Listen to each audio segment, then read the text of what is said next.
میں ہوں عائشہ عمر and I have the dynamic Sharmeen Ubaid Chinoy sitting with me. Sharmeen, second episode Facets of Hate Speech کی is on عورت March specifically. And it's interesting کہ آپ نے پوری ایک episode عورت مارچ کے اوپر کی. Not just about women speaking about things. عورت مارچ جو شروع ہوئی as just a protest in Pakistan, I think 2017 میں پہلی مارچ ہوئی تھی. And it became a national debate about one particular slogan جس نے سب کو بہت provoke کیا. Where do you think that provocation comes from in everybody? And I'm also talking about progressive minds, not just fundamental minds. I'm talking about really progressive minds. یہ کیوں اتنی provoking statement؟ دیکھیے I think سب سے پہلے تو میں کہوں گی کہ ایک خواتین کا اکٹھا ہونا ایک پارک میں، ایک محلے میں، ایک دن سال میں ایک دن مارچ 8 کو بہت لوگوں سے ہضم نہیں ہوتا، تکلیف دہ ہے. And I'd like to say at this point کہ ہمارا جو عورت مارچ کا ایپیسوڈ ہے وہ جو الفاظ ہم استعمال کرتے ہیں عورت مارچ کو ڈسکرائب کرنے کے لیے، اس 2 ہفتے مطلب فیبروری کے اینڈ میں وہ الفاظ شروع ہو جاتے ہیں اخباروں میں، ٹیلی ویژن پر، کہ اب یہ خواتین جو ہیں یہ اکٹھا ہوں گی اور اپنے رائٹس اور حقوق کے بارے میں بات کریں گی.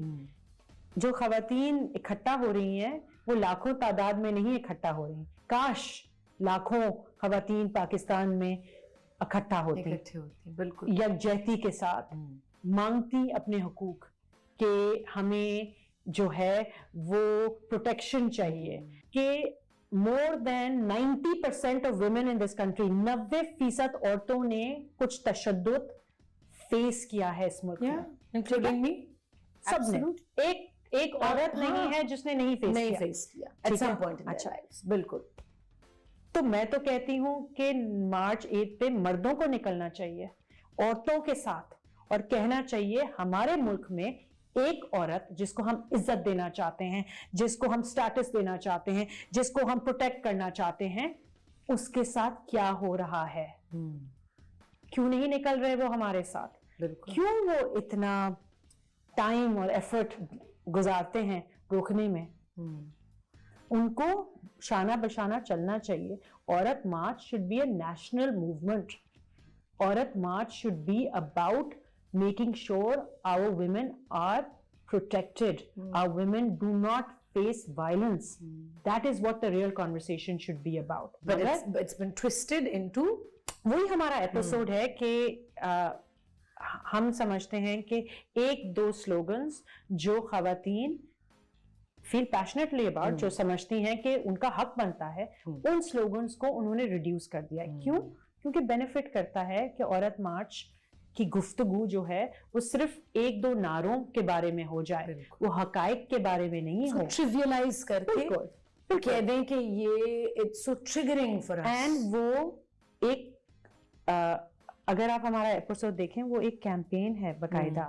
لوگ آن لائن آتے ہیں اس وقت خواتین کے بارے میں بات کرنے کے لیے. ہر ایک طریقہ اختیار ہوتا ہے کہ ایک عورت کو ڈسکریج کریں کہ وہ گھر سے باہر نکلے اپنے حقائق کے لیے. Absolutely like my mother Sharmeen. اب ہر ماں اپنی بچی کی پروٹیکشن کے لیے فیئرفل ہوتی ہے. مائی مدر سیڈ نہیں، میں نہیں چاہتی کہ آپ عورت مارچ پہ جائیں. نا واز لائک امی نو who's going to come and protect you? And I'm like, Mom, so if my mother, me, an empowered woman, a confident girl who goes out everywhere alone, اور دنیا گھومتی ہوں میں، اکیلے ٹریول کرتی ہوں، اپنے ملک میں ایک مارچ پہ جانے سے میری امی ڈر رہی ہیں، تو پھر کون نکلے گا؟ سو میں تو کہہ رہی ہوں کون نکلے گا؟ The challenge is to the men of this country. Why are you not marching with the women? I want to speak to you about how this hate towards women is so multi-layered کہ ہر level پہ آپ کے ڈراموں میں، آپ کی films میں، آپ کی انٹرویوز میں بیٹھ کے بات ہو رہی ہوتی ہے. آپ کے رائٹرز، آپ کے actors, they're stamping that stereotype. تو جب یہ اتنی گہرائی میں جا چکا ہے یہ سب کچھ، کس جگہ سے شروع کرنا چاہیے ٹو to reverse this? دیکھیں جو ہماری انویسٹیگیشنز ہیں اس میں الفاظ اگر ہم تبدیل کر لیں ایشوز کے ڈیل کرنے کے لیے وہی جو ہے وہ مائنڈ سیٹ کو چینج کر دیں.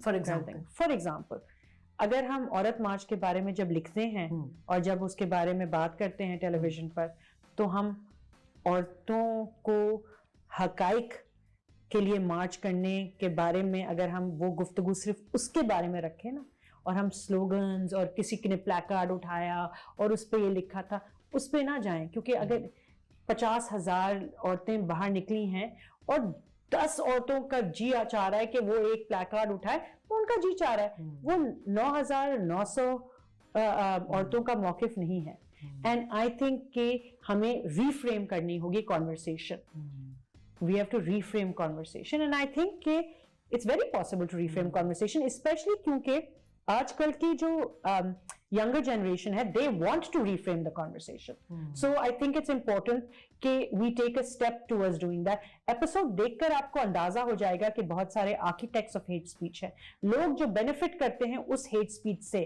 تو اگر آپ کو دلدل میں رہنا ہے تو آپ دلدل میں رہیں اگر آپ کو اپنے آپ کو دلدل سے نکالنا ہے there are pretty great ways to do it and Pakistan is such an inspiring country for women. I mean in دیواروں پہ اگر آپ دیکھیں there are so many women جنہوں نے contribute کیا ہے پاکستان میں بھی outside of Pakistan بھی and it's really important to see. I mean عائشہ ان تصویروں کے اندر اگر آپ دیکھیں there are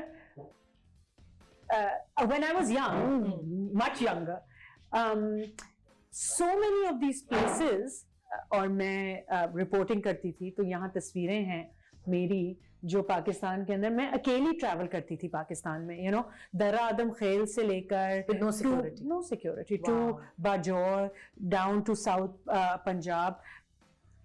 I've always felt کہ پاکستان جو ہے وہ اگر چاہے تو خواتین کے لیے بہت سیکیور ہو سکتا ہے. ٹھیک ہے. اور میری ایک عادت تھی بٹا جو تھوں وہ سارا وقت پہن کے اگر آپ میرے پرانی یہ دیکھ لیں اوپر دیکھو وہ دیٹس می ان دا لال دوپٹہ اوپر دیکھو وہاں that's me in Darrah Adam Khel. so there is space. I believe very strongly کہ پاکستان کے اندر عورتوں کی جگہ ہے. I have seen it. مگر جو ہماری ہیٹ اسپیچ جو ہے نا وہ ہمیں اس ملک کے اندر that is consuming us. And I think, do you think that started after the 80s or the 70s and 80s? I think یہ recent phenomena ہے. I think hate speech جو ہے نا that has وہ ابھر کے آ رہی تھی. اس کے جو ہم نے بیج بوئے تھے وہ بہت پہلے بو چکے تھے ہم. And I think 70s کے اندر وہ rhetoric, 80s of course was a very regressive time for Pakistanis. But I'll also say what gives me hope.